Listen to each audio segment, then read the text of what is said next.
Olá, pessoal, boa tarde. Tem alguém aí? Hoje estaremos falando sobre o autismo, Dia Mundial da Conscientização do Autismo. Nós não poderíamos deixar passar em branco, não é mesmo? Bom, acredito que algumas pessoas estejam trabalhando, outras nos seus afazeres, e aí a gente vai destrinchando aqui discorrendo esse assunto de suma importância. Olá, Pedro, Robson, Orlando, bem-vindo a todos, Francisco e aos demais que vão chegando. Bom, gente, vou estar falando aqui do Dia Mundial da Conscientização do Autismo, né? A gente não poderia deixar passar em branco um dia tão especial para essa conscientização. O que seria, gente, o autismo, né? E aqui eu separei em 3 blocos: as causas, o tratamento, tá bom? Olá para quem está chegando.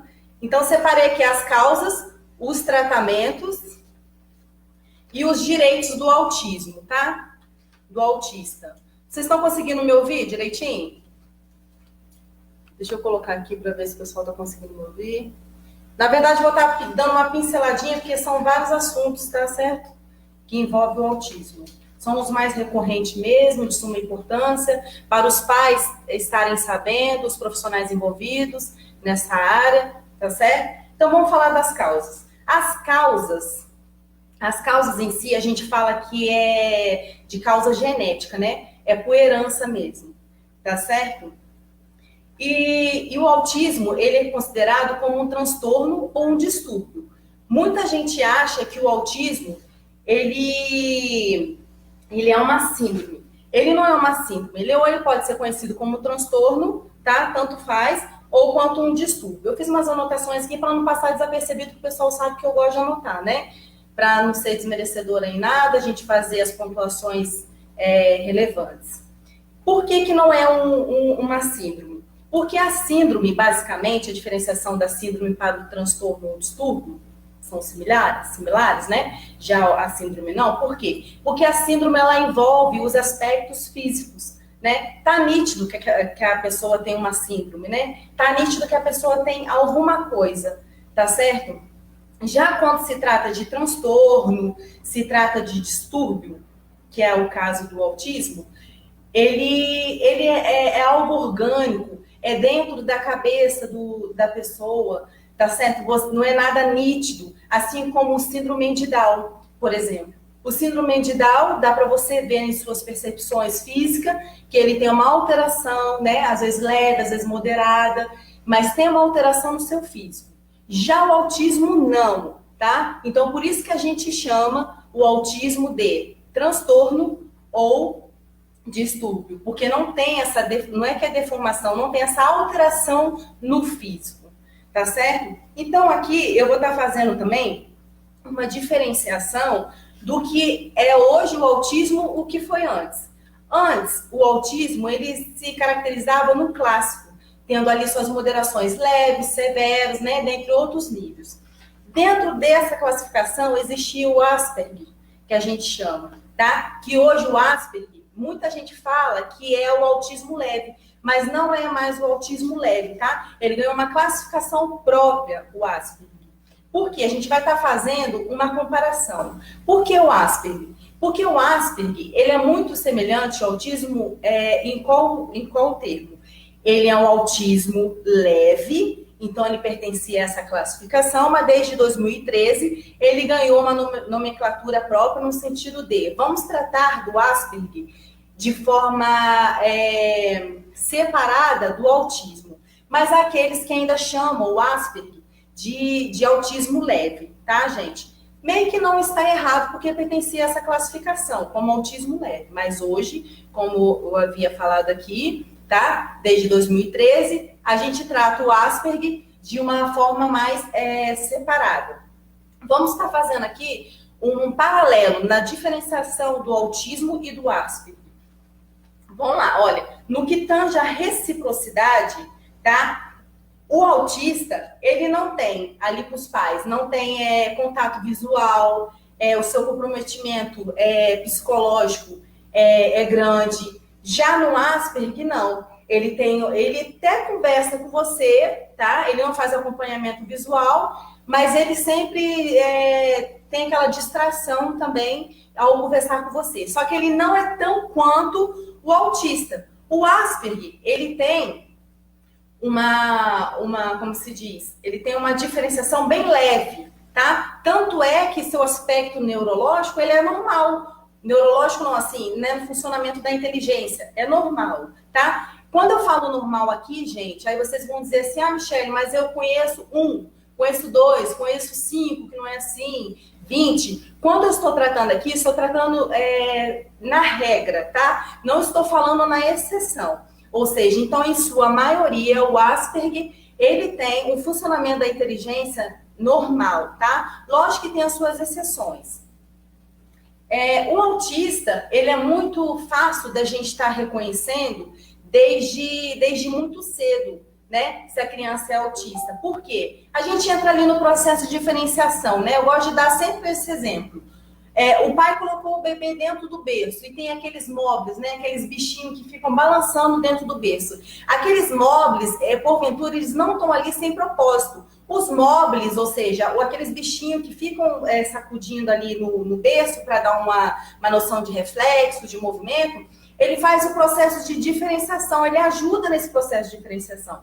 Ou seja, a criança estava dentro da mãe, se percebia como a mãe, no sentido de que ele estava dentro da mãe, ouvia as coisas que a mãe ouvia, se alimentava daqueles alimentos que a mãe se alimentava, e ao sair da mãe, ele começa um processo de diferenciação, ou seja, começa a se perceber alguém além da mãe, ou seja, a mãe é um ser e ele é outro. Então, uma vez que você coloca ali o móvel para ele fazer a percepção, para começar o processo de diferenciação, da criança ver as sombras, da criança visualizar ali o móvel e começar a ver que tem vultos à sua volta, começar a perceber as sombras. Por que eu falo sombra? Porque a criança, ao sair da barriga da mãe, por volta de uns 2 meses, a criança não vê a imagem nítida do pai e da mãe, começa a ver o quê? Os vultos, ter a percepção do ambiente externo. Tudo se dá de forma dentro da maturação biológica, se dá aos poucos, dentro do seu ritmo maturológico, tá certo?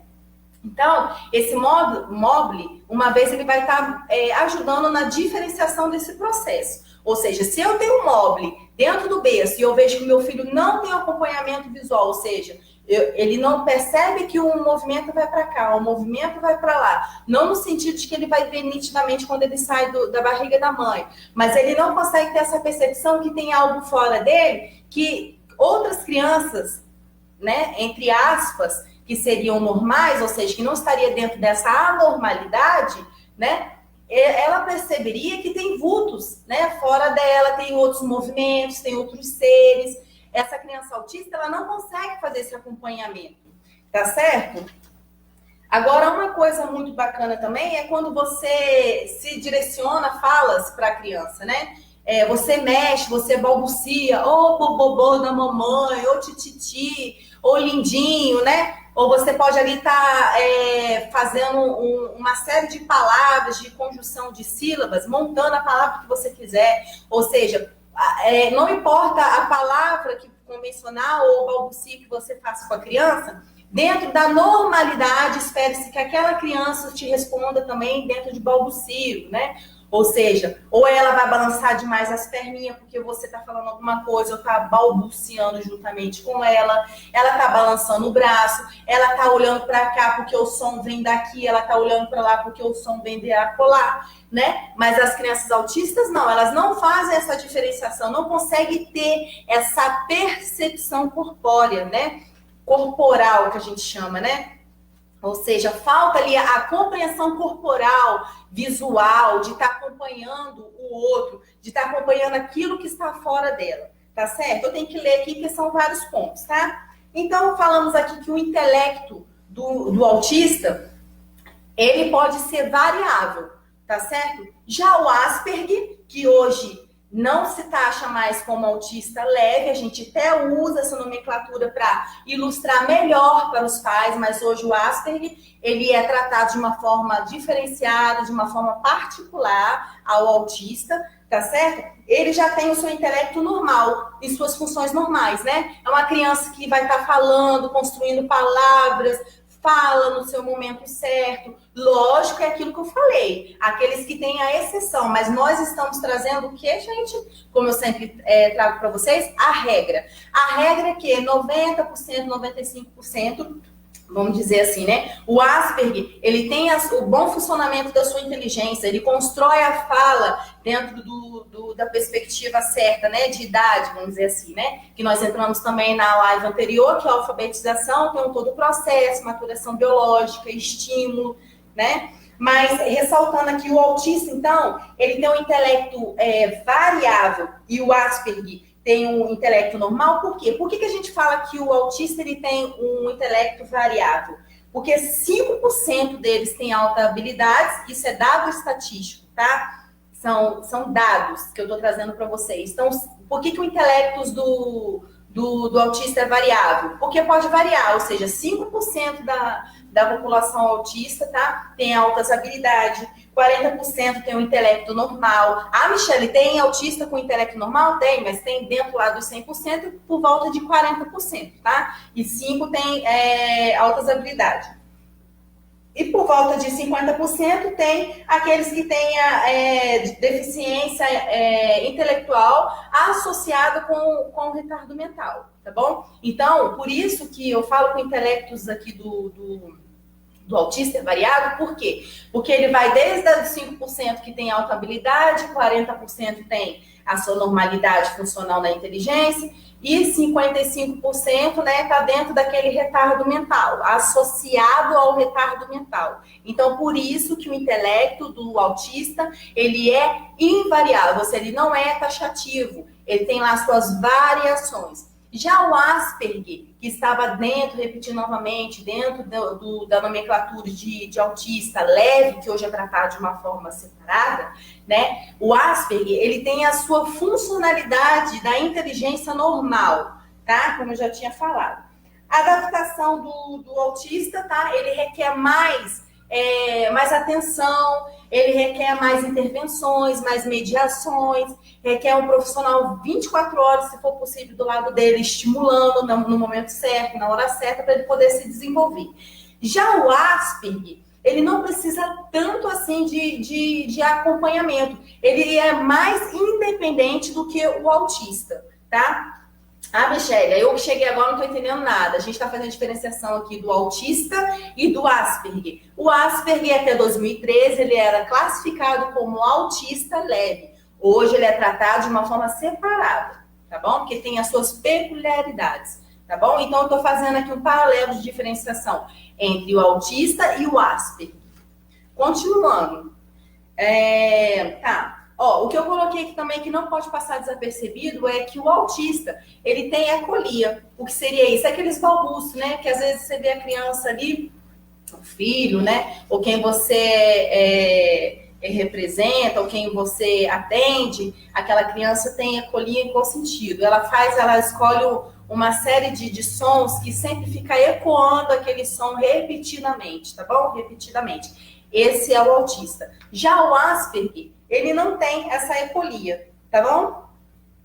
Mas ele tem aqui, que eu coloquei para não passar desapercebido, que é muito detalhe, o Asperger, ele tem aquela estereotipia, né?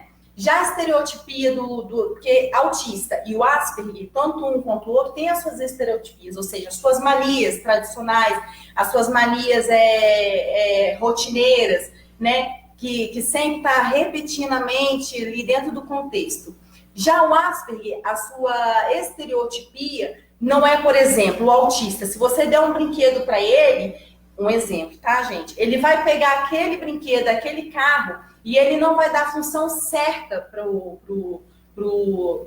brinquedo. Ele não vai pegar a posição do carro e fazer como se o carro estivesse correndo. Ele vai passar no corpo, ele vai lamber, ele vai cheirar. Ou seja, o brinquedo na mão do autista perde um pouco da funcionalidade do que é brinquedo. Ele pega o brinquedo e faz mais uma análise sensorial daquilo. Tá bom? Ele não tem não passa a funcionalidade certa para o brinquedo. Por quê? Porque ele não consegue compreender o que está muito à volta dele sem o estímulo certo, né? Então, não consegue acompanhar. Então, ele perde a função dos brinquedos. Então, não saindo daquilo que eu estava falando da ecolia, né? Então, a criança pega o o brinquedo e ele faz sons repetitivos com o carro, né? Enquanto o Asperger, ele consegue fazer brum, brum, brum, que é o barulho do carro, o autista fica só rodando a roda do carro, ele cheira, ele passa pelo corpo do carro, ele não tem aquela percepção de que o carro é para andar, né? Ele não tem aquela percepção de que o barulho do carro é né? Vocês podem estar rindo aí, mas é desse jeito, tá bom? Eu tenho que estar ilustrando para ficar bem claro para vocês. Mas o que eu posso falar aqui? É muito legal também a gente estar falando que que o autista, ele pode estar associado a alguma síndrome. Ou seja, a gente pode encontrar um síndrome de Down que tenha também autismo, tá certo? Já o Asperger não. Ele nunca está associado a alguma síndrome.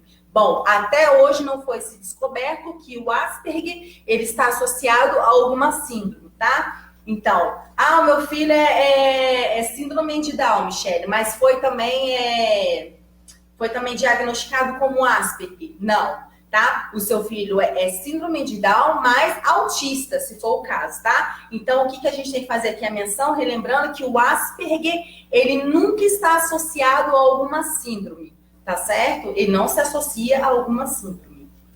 E lembrando sempre aqui, né, pautando que o quê? Repetindo lá do que a gente falou no início, né? Que o autismo, ele não é uma síndrome, ele é um transtorno ou um distúrbio. Ou a gente pode falar uma coisa ou a gente pode falar outra, né? Porque a gente viu aqui no início da aula que a síndrome, ela mexe no aspecto físico, né? É visualmente que ali tem uma normalidade. O exemplo disso que eu tinha falado lá no início da live, né? É o síndrome de Down. Aparentemente tem alguma anormalidade, ou seja, foge do normal, não é mesmo? Vamos ver aqui. Mais o que, né? Pra gente não passar desapercebido. Gente, que é muita coisinha, tá bom? Desculpa, eu tive que anotar, mas isso também mostra muito respeito por vocês, né? A gente tem que montar uma pauta para nada passar desapercebido e ter uma organização, que acaba que vocês não entendem, né? E eu não me faço entender às vezes, eu acabo me perdendo. Então, por isso que eu preciso fazer uma pauta, tá? O que é legal também a gente estar relatando aqui é a percepção precoce. Ou seja, é aquilo que eu falei lá no início da live. Até os 2 anos você consegue, né, pegar aí no ar que seu filho tem alguma anormalidade. Só que essa normalidade, eu falei que a criança não acompanha, a criança perde, tira a função do brinquedo, ao invés dela fazer o trajeto certo do carro, ela passa no corpo, ela cheira, ela tem uma série de coisas que a gente já falou, né? Então, assim, isso tudo a gente consegue tirar precocemente que a criança tem alguma anomalia, né? Então dá para a gente levar o especialista para a gente estar acompanhando. Já o Asperger, não. O Asperger, a gente só vai ter certeza que a criança tem alguma anormalidade lá na frente. Na maioria das vezes, sabe quando, gente? Na adolescência. Porque se ela tem um funcionamento mental, ok. Se ela acompanha, mas não com tanto assim, não é 100% o acompanhamento visual dela, né? Ela tem lá suas variações, mas se o seu intelecto é normal, se ela consegue desenvolver bem a fala. Então, essas anomalias no que tange ao Asperger, passa desapercebido, né? Não é tão perceptível quanto ao autismo. Então, o autismo a gente consegue estar percebendo de uma forma precoce, tá bom? Até uns 2 anos, o mais tardar, a gente consegue estar como se diz, diagnosticando a criança e tendo a certeza que ela é autista, tá bom? Mas dentro daquele processo de diferenciação, perguntando para mim como foi a gestação, fazendo todo acompanhamento, uma anamnese, fazer o histórico todo da criança, quais vacinas tomou, qual é a sua percepção desde que saiu da barriga e foi posta no berço, se reparou móveis, se faz a interpretação do pai e da mãe, se a criança às vezes não quer ir para o colo da mãe, não é mesmo? Então, são essas variações que é para a gente estar ligado, tá? Então, quanto à percepção do autismo, então, aqui ela é precoce, e no Asperger, ele é tardio, né? Como eu tinha falado, que a gente só consegue diagnosticar lá na adolescência, em sua maioria das vezes, tá? Michele, você tá taxando? Não, eu tô trazendo aqui o que é regra, e tem lá suas exceções, tá? Posso também estar falando aqui com vocês também o que é relevante, que tem um atraso evidente no autismo, que eu já tinha falado, né? Que é evidente que ele tem um atraso na fala, um atraso visual, o seu acompanhamento visual ele é pobre, né? Ele não consegue visualizar e acompanhar corporeamente o outro, o que o outro está fazendo, a leitura do corpo do outro, se o outro está rindo para ele, se o outro está chorando, né? E a gente vai ver aqui no tratamento como a gente vai interferir nisso, né? Quais são as mediações, as intervenções que a gente pode estar fazendo nessa criança, tá bom?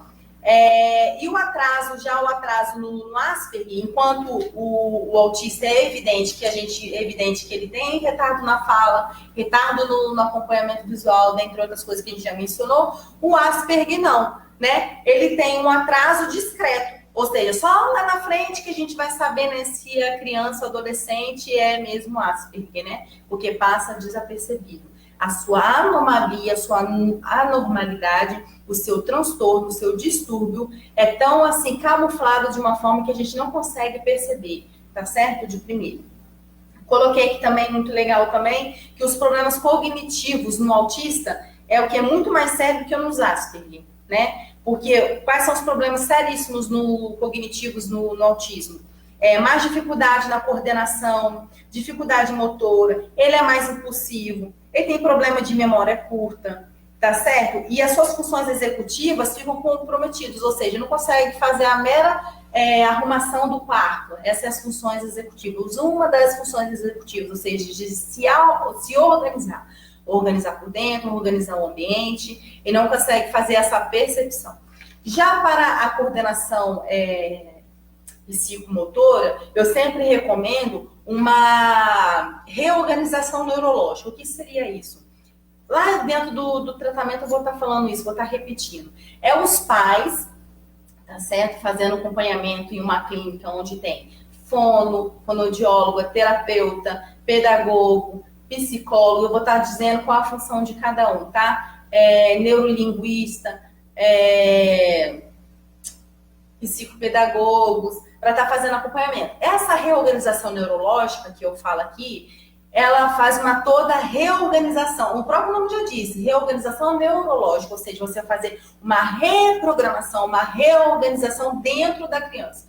Ou seja, se a criança andava torto, a criança vai passar a melhorar um pouco a sua lateralidade e equilíbrio. O que seria essa reorganização neurológica? Ou seja, eu parto do que é motor, eu vou passar umas atividades motoras para a criança vai perceber o seu corpo, perceber o ambiente, trabalhando as emoções, trabalhando seus equilíbrios, e aí a gente vai trabalhar de uma forma inconsciente e trazer para o consciente a percepção de corpo. E aí a criança vai estar se reorganizando psiquicamente, motoramente, socialmente, ou seja, só tem contribuições positivas. Então, eu super recomendo a reorganização neurológica que a gente chama, tá bom? Então, já o Asperger não. Ele tem uma leve dificuldade, né? Tudo dele é leve. Leve dificuldade em ler e escrever, leve dificuldade na interpretação social do outro, tá bom? Ele lê mais cedo, né? Ou seja, dentro ali da estimativa de que a criança de 7 anos, né? Saindo ali dos 6 anos, hoje é a alfabetização de 7 anos, já esteja melhor saindo da alfabetização. Lembra que nós falamos também lá no vídeo sobre a alfabetização, que a gente não deve taxar as crianças na alfabetização, não meramente as crianças saem da classe de alfabetização, que elas já saem já alfabetizadas, não, é um processo de maturação biológica, a gente passa ali os procedimentos de técnica de ler o mundo, e é por isso que a gente primeiro entra nessa ordem de ler e escrever. Então, primeiro a gente lê o mundo, depois a gente escreve. Tá certo? Depois a gente faz a representação de número no papel, faz a representação de letra no papel. Então, primeiro a gente lê o mundo e depois a gente escreve. Tá certo? E a criança Asperger, ela consegue fazer isso desde muito cedo, ou seja, ela consegue fazer quase na idade certa, mesmo que se espera que uma criança normal, em qual sentido, não está dentro dessas anormalidades, tá, gente? Porque normal ninguém é, né? Nem eu sou normal, né? A gente tem ali os nossos transtornos, as nossas fobias, as nossas frustrações. São coisas que a gente tem que trabalhar na terapia, na psicanálise, não é mesmo? Todos nós temos que nos perceber, tá certo? Bom, essa parte aqui eu já falei. É legal estar fazendo uma pauta aqui que eu demonstro o respeito por vocês, que tem uma ordem, né, cronológica, uma ordem certa para a gente poder estar falando ali sobre o que tange ao autismo. Isso, ao mesmo tempo, também mostra respeito por você que está aí do outro lado nos assistindo, tá bom? Por isso que é muito importante a pauta.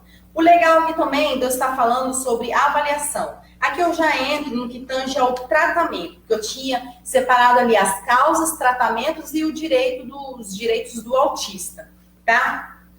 A avaliação, o que acontece na avaliação? Quando você tem uma suspeita, tá, gente? Quando você tem uma suspeita de que seu filho, seu sobrinho, ou aquela criança que você está atendendo na escola, está se relacionando, tem autismo, você suspeita disso, o que você vai fazer? Você vai levar ele a uma clínica. Clínica essa que tem acompanhamento integral, de uma forma holística, vai trabalhar de forma integral essa criança. O que seria? Tem acompanhamento fonoaudiólogo, fonoaudiológico, tem psicopedagogo, tem terapeuta, tem pedagogo, tá certo? E aí você vai estar levando essa criança.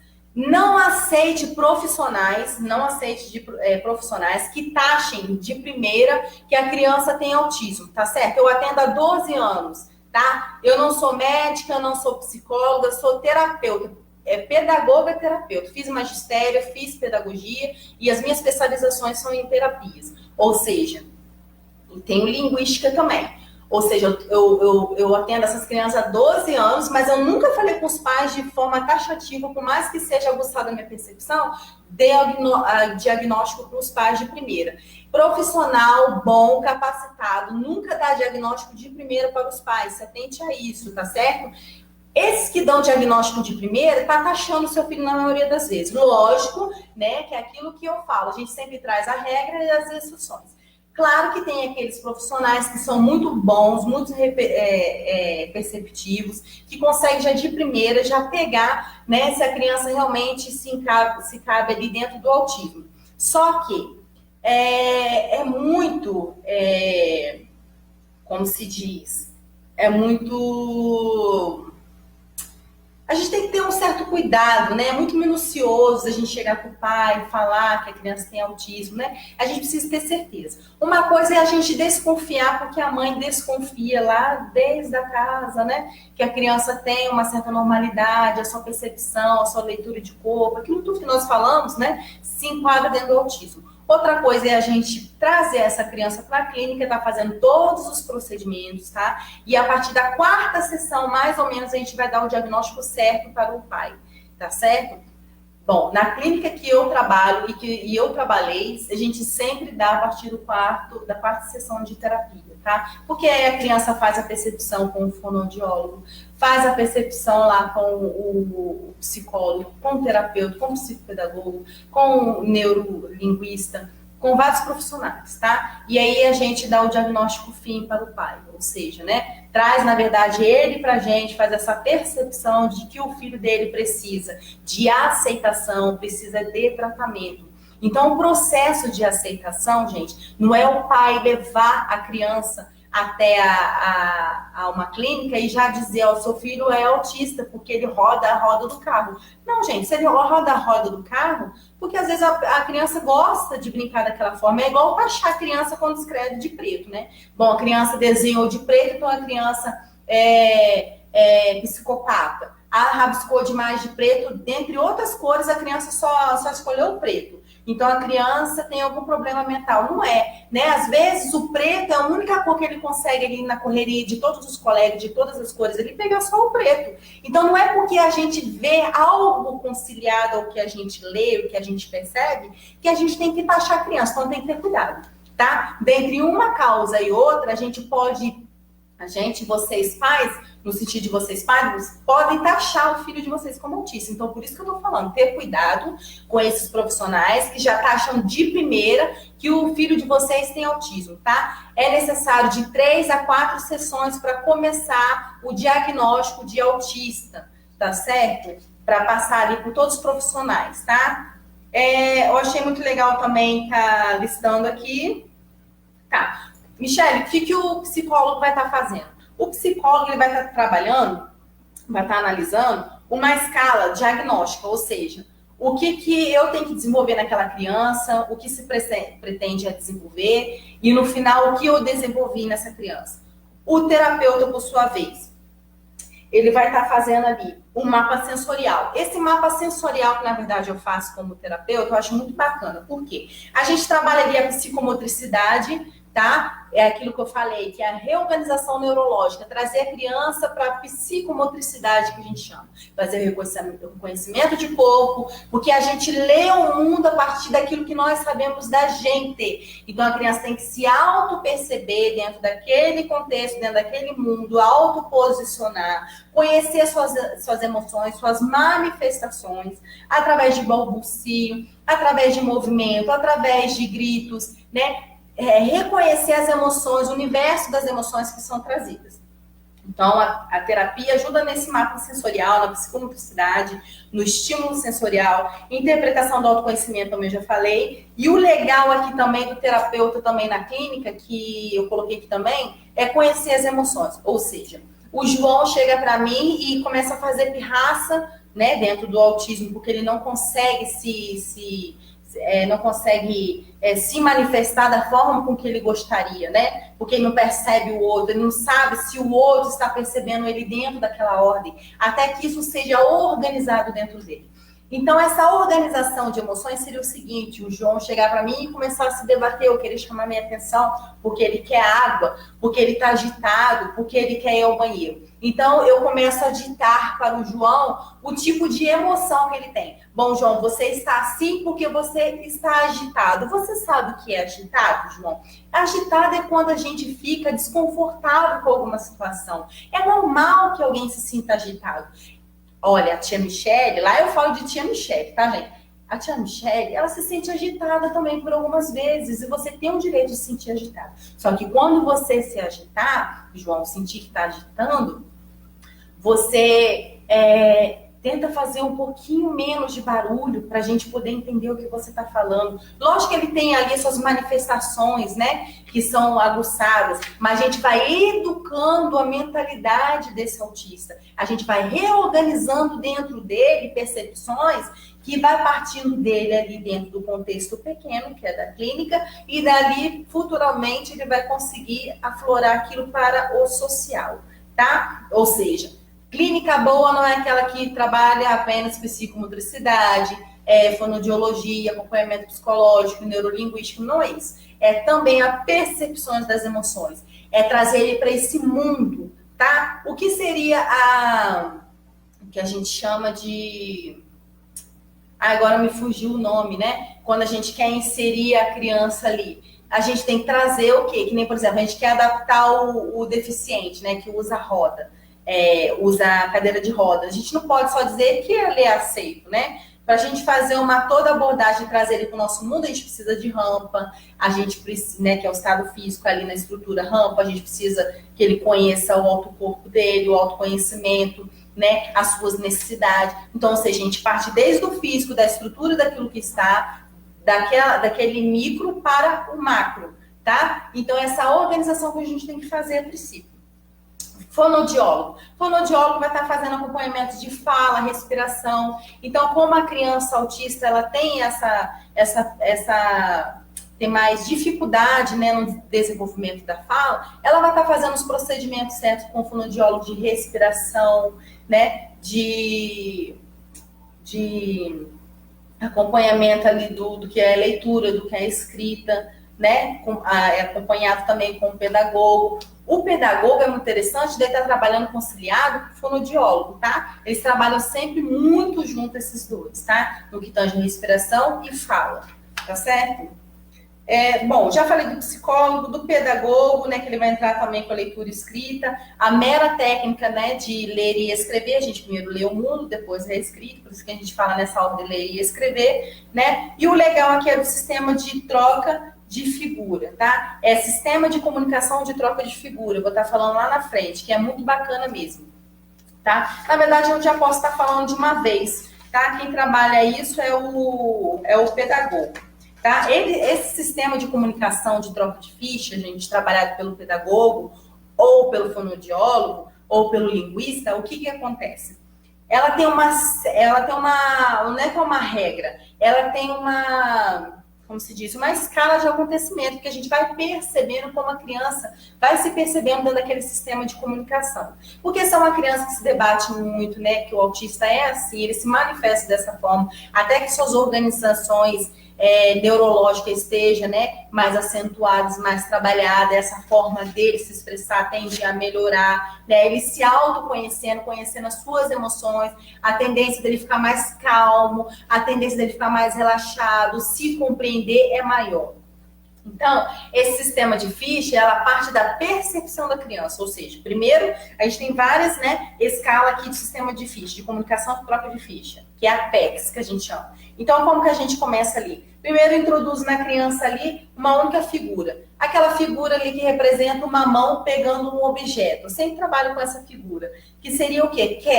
Quero beber água, quero ir ao banheiro, quero isso, quero aquilo. Então, a criança vai trabalhar ali comigo durante uma semana, vamos supor, uma semana e meia, com aquela única figura, quero, tá certo? Já na outra semana, eu vou estar incutindo uma outra coisa, ou seja, é aquela figura quero, né, que é uma mão desenhada, uma mão desenhada pegando alguma coisa, e mais uma figura de banheiro, né? Então, quero é o banheiro. Ou seja, aí a criança vai, toda vez que ela estiver ali durante a atividade comigo, que ela quiser ir ao banheiro, ela vai internalizando isso. Ela vai pegar a figura, vai mostrar o quero com a figura do banheiro. Eu vou entender que ela quer o banheiro, tá? Então eu mando essas fichas para casa e aí ela começa a trabalhar com a mãe, esse sistema de comunicação de ficha, com os professores, com aquelas pessoas que estão à sua volta, tá? O terceiro passo. Eu pego ali o quero mais uma outra coisa, né? E sabendo que esse sistema de comunicação de ficha, de troca de ficha, ele vai passar a responder e vai passar a pedir, tá certo? Então, ele é muito bom e muito eficiente. Vou riscar aqui, porque aquilo que eu falei, a gente tem uma pauta aqui em respeito a você que está aí do outro lado, merece o nosso respeito, a nossa preparação. Tá bom? Eu anoto porque são muitas coisas a serem ditas e a gente não pode ignorar nada, né? E nada pode passar desapercebido. Quem me acompanha sabe que eu gosto de fazer dessa forma, tá certo?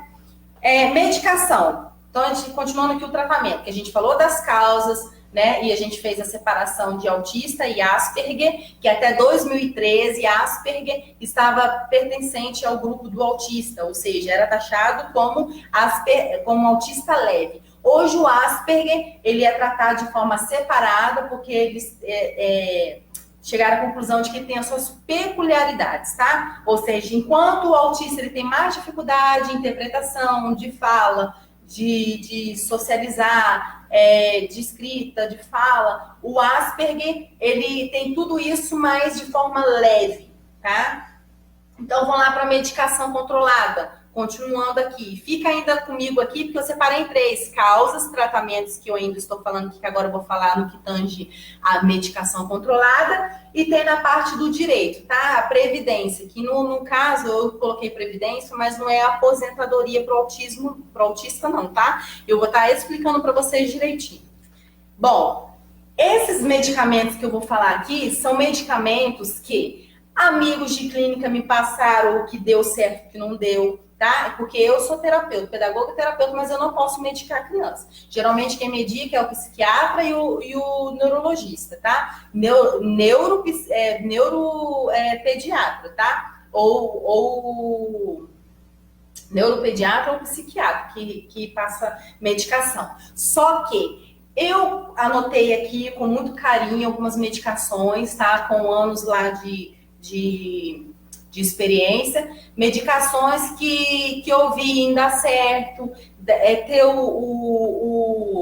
como se diz, o efeito colateral não muito legal. Então, eu fui listando para vocês, tá bom? O que eu fui lembrando aqui, olha, o Abilif, ele parece que os sintomas vão embora, mas ele camufla, ou seja, a criança toma o Abilif, fica até dopado, você acha que passa aquela agitação, né? Mas ele vem camuflando, ou seja, depois que a criança toma Abilif, camuflou um pouco a agitação, mas depois vem pior, tá? A hiperatividade. Esse é o Abilif, lembrando que eu não medico, tá? Não sou psicóloga, não sou psiquiatra, se bem que psicólogo não passa medicação para ninguém. Eu não sou eu não sou neurologista, nem neuropediatra e nem psiquiatra. São esses três: neurologista, psiquiatra e neuropediatra. Esses três só que podem, como se diz, medicar. Não medico, só estou listando, novamente falando, porque senão vão dizer que eu estou medicando criança. Não é isso. Listei aqui, por carinho por vocês, para dizer o que funciona, o que não funciona, em experiência de consultório, do que as crianças, que os pais chegam falando comigo e as demais atendentes, tá bom? Então, a Abilif, ele camufla, então, a hiperatividade. A gente acha que a criança está mais, como se diz, mais controlada, mais, como se diz, mais calma, mas depois vem aquela euforia, aquela hiperatividade mais acentuada, ou seja, ele, né, tem esse efeito aí, aparentemente bom, mas não é, tá? Esperdal. O esperdal dá muita fome, tá? É aquela criança que você dá um esperdal para ele e ele volta só comer o reboco da parede da casa. São experiências que me passaram, tá? E eu pesquisei também e é isso aqui mesmo que dá mesmo na criança. Lógico que é aquilo que eu te falei, que eu não sou um dos três: psiquiatra, não sou neuropediatra, tá? E nem neuro, tá? Sou pedagoga terapeuta, então eu não medico criança. Ou seja, eu estou dando aqui palpites de remédio. Por quê? Porque você tem que analisar o perfil, tá certo? Genético do seu filho. Ou seja, você tem que falar para o seu médico do seu filho, se aquele remédio está dando algum efeito colateral para o seu filho, tá certo? Você tem que estar perceptível a isso. Então, a Abilif, ele tira um pouco a ansiedade, depois ele volta de uma forma mais acentuada, ou seja, ele camufla. O esperdal, que eu falei, dá muita fome. O Neuleptil, ele dá um efeito bom, só que a criança baba muito, tá? Isso traz um desconforto, que às vezes os pais estão na rua com a criança e a criança está babando demais, tá certo? E a boca dela fica relaxada, então os pais não gostam muito do Neuleptil. O Neosine, ele, desculpa, gente, porque eu tô falando alto, né? Porque o computador tá longe aqui, eu não tô tendo certeza se tá ok, se consegue me ouvir. O Neosine, ele ajuda na sedação, né? Que ele é um sedativo. Ele ajuda na hiperatividade. Os pais adoram o Neosine, tá bom? Pelo que eu vi lá na clínica, pelo que eu já ouvi, para constatar realmente se dá certo, tem dado certo, tá? Os pais gostam muito do Neosine. Gente, eu tô com uma rinite alérgica, vocês até me desculpem que eu tô coçando aqui toda hora o nariz. Fica até inadequado, mas tô tossindo demais e coçando o nariz. Então eu peço desculpa para vocês, tá bom? A melatonina também os pais têm gostado bastante, tá? Por quê? Porque a melatonina é o hormônio do sono. Então, quando a criança toma a melatonina, ela desperta, né, mais o hormônio do sono, né? Então, a criança tende a descansar no horário certo, tende a dormir bem, tá? Os pais gostam muito também do suplemento chamado GABA, tá? Então, são medicações que somente o psiquiatra, o neuropediatra e o neurologista podem medicar, tá bom, gente? Suplemento GABA. A GABA, pelo que os pais falam, dão um feedback pra gente, que elas passam, né, por esses médicos que podem passar remédio, e depois falam pra gente, dão um retorno se dá certo ou se tem efeitos colaterais. E pelo que eu pesquisei também. O GABA melhora na ansiedade e na hiperatividade. A criança acorda e consegue descansar legal. Ou seja, ela dorme a noite toda e consegue descansar legal. Ou seja, então a Abilif, os pais não gostaram muito, Espierdal também não, e Neuleptil também os pais não gostaram muito, tá? Neosine é muito bom, que ceda a criança e ajuda na hiperatividade. Então, repetindo os bons aqui, que são 3, tá? Neosine, que ajuda na hiperatividade e ceda a criança. Melatonina, que é o hormônio do sono, ajuda a criança a dormir, a ficar mais calma. E o GABA. Então, Neosine, melatonina e GABA são os que os pais mais gostam. Lembrando que eu não medico criança, não tem autonomia para isso, tá bom? Somente o psico... Nossa, gente, tá coçando mais meu nariz, desculpa. Somente o neurologista, neuropediatra e o psiquiatra, tá bom? Para quem quer ter mais filho, anotei aqui. Porque às vezes a pessoa já tem um filho, né? Que tem um transtorno, um distúrbio espectro autista. E o que acontece? Às vezes ele quer ter mais filho.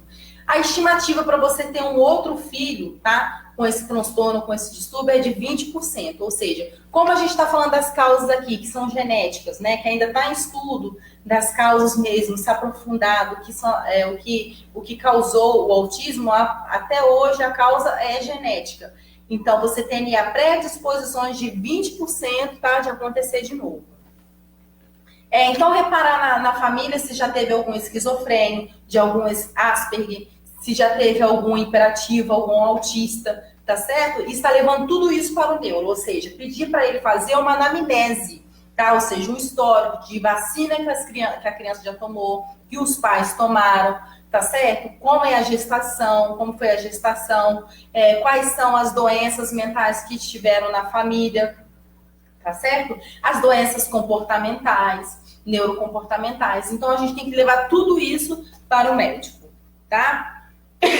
Perdão, gente. Tô ruim mesmo.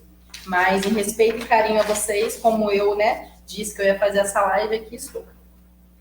Bom, falamos das causas, que é a genética, né? Fizemos ali a diferenciação do autista, o Asperger, só fazendo uma retomada aqui, que o autista, né, falta ali a compreensão social e corporal do outro, tudo nele é acentuado, né? Tem mais problema de fala, no desenvolvimento de fala, desenvolvimento corporal, interpretação do outro. O Asperger, ele é tudo leve, tem todas essas apreciações, só que tudo leve. O Asperger, só retomando aqui, pertencia ao grupo do autismo, né? Que tem muita gente ainda que fala que o Asperger, ele ainda é um autista leve, mas ganhou tratamento diferenciado desde 2013, então ele é tratado separadamente, tá bom? E eu falei também dos tratamentos que eu acabei de falar agora, né, o que tange a profissionais, como devem ser escolhidos, a função do psicólogo, do terapeuta, do neurolinguista, do psiquiatra, né, de todos eles, né, que envolvem no tratamento da criança, na intervenção e na mediação do desenvolvimento dessa criança, tá bom? E agora a gente vai estar falando do quê? Vai estar falando dos direitos, que eu achei muito interessante, estar passando também os direitos para os pais também que não sabem, ou, né, que passa desapercebido esse direito do autista. O que acontece? O autista, ele é considerado hoje em dia também um deficiente, né? Lógico, ele é deficiente em alguma coisa, ou seja, ele traz certa anomalia, certa anormalidade. Vocês sabiam que quando a gente fala de deficiente, parece que esse nome pesa. Vocês sabiam que, como se diz, a pessoa que usa óculos, a mera utilização de você usar óculos, você está dentro do rol daquilo que se taxa um deficiente? Ou seja, você tem anomalias, anormalidades dentro do funcionamento do seu olho, né? Que faz com que você precise de um aparato. E qual é esse aparato no momento? Seriam os óculos, as lentes. Então, você também é um deficiente. Então, quando a gente fala de deficiente, não pense que é uma coisa pesada, tá bom, gente? É uma pessoa que precisa de satisfazer suas necessidades, ter sua peculiaridade, suas peculiaridades, precisa ser respeitado, tem as suas diferenciações, né? Tratar o igual dentro da igualdade, mas o desigual dentro das suas desigualdades. Ou seja, tratar dentro das suas necessidades de forma com que a gente faz com que todos, né, estejam dentro do padrão da igualdade, da normalidade, tá bom? Então, voltando aqui, que eu tinha explicado o que é deficiência, né? Então, o autista, ele está dentro desse rol de deficiente. Então, tudo que couber a um deficiente cabe ao autista, tá? Então, eu separei 3 coisas aqui que eu achei muito legal, muito relevante, só para não se estender muito na live, tá? Que daqui a pouco o Facebook vai me encerrar aqui, tá bom? Eu trouxe no que tange a saúde, a educação e no que tange a previdência, tá? Essa previdência aqui, na verdade, eu vou estar explicando para vocês, tá? Tem muita gente que acha que autista tem direito à aposentadoria. Não é aposentadoria, tá, gente? É um benefício assistencial que a gente chama. Então, vamos lá, no que eu separei aqui que eu achei relevante, tá bom? No que tange à saúde. O que eu coloquei aqui de legal para vocês é o quê? Que às vezes passa desapercebido que o psiquiatra coloca, ou o terapeuta pede para os pais encaminhar para, como se diz, para uma fisioterapia, né, para fono. E o que acontece? O plano de saúde, na sua maioria das vezes, quem tem plano de saúde, limita, né, o número de sessões, tá certo? Mas você, levando o laudo direitinho, né, na prefeitura, dizendo que você tem direito àquela assistência, e a prefeitura, de forma administrativa, não der o retorno para você, o que você tem que fazer? Você tem que recorrer, isso no poder público, eu estou dizendo. Então, você tem que recorrer ao seu plano, tá? De qual forma? Através de um advogado. Por que eu falei na prefeitura? Porque você pode recorrer de forma administrativa na prefeitura e qual o sentido? O seu filho tem direito à saúde, à educação, ao direito aqui previdenciário, que no sentido a gente não chama de aposentadoria, mas é uma assistência, né? É um benefício assistencial. Então, primeiro a gente recorre administrativamente. Quando a gente não consegue administrativamente, a gente exaure, tá, essa esfera administrativa, a gente parte para o judicial. Ou seja, em forma de defensoria pública, que é onde vocês não vão pagar advogado, ou através de um advogado particular. Ou seja, meu filho, então, precisa de sessões de fisioterapia, de fonoaudiólogo eternas, tá? Porque os planos, eles costumam dar, como se diz, limitação dessas sessões. O que eu faço? Primeiro eu recorro na prefeitura para tentar de graça. Se eu não conseguir, eu pego e entro com uma ação contra, então, o quê? Contra o meu plano, tá? O plano não pode limitar sessões de fisioterapia, de fonoaudiologia para autista, tá? Porque ele tem uma deficiência, ele está dentro do rol de deficientes. Não pode limitar. Então, uma ação judicial, ele consegue derrubar, tá? Derrubar qualquer ilegalidade e irregularidade, ok? Então, anotei no que tange as sessões, tá? De fisioterapia, de atendimento, que eu achei muito bacana de estar falando com vocês. Na esfera da escola, o que eu coloquei aqui é que a criança, ela tem o direito a um mediador, tá? Essa criança autista. Mas esse mediador, na maioria das vezes, ele é desrespeitado dentro da escola. Por quê? Porque a escola, sendo particular, vamos falar aqui na esfera particular, às vezes a escola particular, ela quer economizar tanto que ela arruma um estagiário para poder dar assistência a essa criança. Só que a lei fala que não é um estagiário, tá? É alguém especializado, tá? Especializado para dar assistência a esse autista na escola. Ou seja, os pais não devem, ouviu, gente? Não devem desembolsar nem R$1 sequer para poder pagar esse mediador, tá certo? Para dar assistência à criança autista na escola particular. Não existe. Quem tem que custear isso é a escola, tá certo? Fica às dispensas da escola, não é dos pais, tá certo? E, Michele, meu filho não estuda na rede particular, na rede privada. Como que eu faço na esfera da prefeitura? Você vai juntar o laudo direitinho, tá? E psiquiatra, do neuropediatra, né? E mais a escola também, a declaração da escola, tá? E vai levar lá na Secretaria de Educação. Se de tudo nessa esfera administrativa você não resolver, o que você vai fazer, mais uma vez?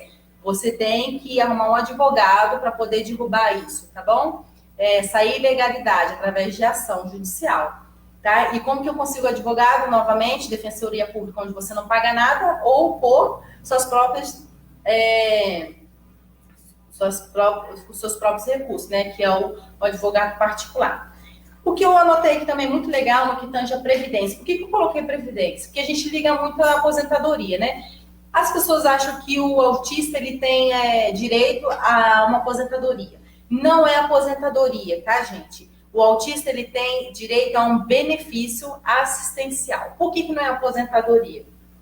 Por que é um benefício assistencial? Porque ele precisa de assistência até o final da sua vida, tá? E esse benefício assistencial, ele só é dado para aquela família, para aquele autista que tem uma família, que a renda per capita não seja maior de 1/4, tá certo? Ou seja, mas Michele, e na minha casa tem mais de 4 pessoas, e a renda per capita é maior ou menor que seja, como que eu vou fazer? O que vocês vão fazer? Vocês vão, nesse caso aí, vocês vão passar pela perícia do INSS, tá certo? A perícia judicial, tá? E vocês vão juntar todos os laudos e vão entrar com ação, tá certo? Para poder derrubar essa ilegalidade. Por quê?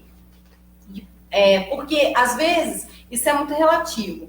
Tem pessoas aqui no DF, por exemplo, que às vezes ganham 20 mil, 25 mil, que conseguem ainda esse benefício assistencial. Por quê? Porque é direito do autista. E outra coisa, e você tem que alegar ali que dentro desse, mesmo que a sua família ganhe 30 mil, 20 mil, que seja, mas não é o suficiente para satisfazer as necessidades ali daquele autista, tá? Então vai um perito judicial na sua casa, tá certo? A mando do juiz para poder fazer a perícia e ver se realmente você precisa dessa assistência, que na verdade a gente chama de assistência previdenciária, mas não é aposentadoria, apenas é um benefício assistencial ao autista. Tá certo? Bom, gente, já falei aqui no que tange as causas, os tratamentos e no que tange a esfera do direito, tá bom? Essa foi a minha pequena contribuição, espero que vocês tenham ouvido, porque o computador ficou longe, tá certo? E eu tô muito, tô desconfortável aqui, que eu tô gripada, tô coçando o nariz toda hora, peço desculpa para vocês, eu estou com a minha rinite alérgica atacada, tá bom? É até muito chato estar falando isso, mas para vocês entenderem por que eu tô me coçando o tempo todo. Tá bom? Então, agradeço a todos que estiveram aqui comigo até agora, tá certo? Aqueles que passaram por aqui, porque o horário não foi muito bacana, tiveram aqueles que estão trabalhando, mas tiveram um carinho, entraram um pouquinho, tá bom? Muito obrigada, Deus abençoe vocês e acredito que eu tenha contribuído para alguma coisa, tá? Levando em consideração, que hoje é o Dia Mundial da Conscientização do Autismo. Então, não poderia deixar passar em branco, né, gente? Então, pensei assim, vou lá, vou dar uma palazinha, vou dar um oi pro pessoal, e falar o que é de suma relevância dentro desse assunto, que é o autismo, tá bom? Então, fica aqui minha contribuição do dia 2 de abril, tá? Um beijo, fique com Deus. Obrigada, tchau.